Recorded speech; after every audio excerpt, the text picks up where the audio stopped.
Anyway, Jeepers, yeah. So, para sa ating lahat na negosyante, kahit busy tayo sa kliyente, sa meeting, sa maraming bagay, huwag pa rin natin kalimutan ang ating responsibility sa pamilya natin. Kaya ngayon, kahit maraming meeting si Rockstar, sundin natin si nanay sa dialysis. Okay? Meron pa siyang pasalubong. Hi, sir. So, yun nga. Kasi, why give time to your family? Kasi at the end of the day, at the end of everything, sorry po, at the end of the day, at the end of everything, sa family natin, doon pa rin tayo uuwi. Diba? So, pag kinalimutan mo yung pamilya mo, pag pagod ka na, nagkasakit ka, nangailangan ka, kanino tayo pupunta?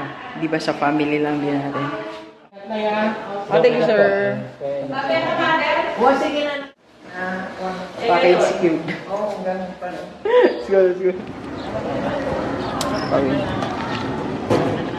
Tara, Nay. Thank you, sir.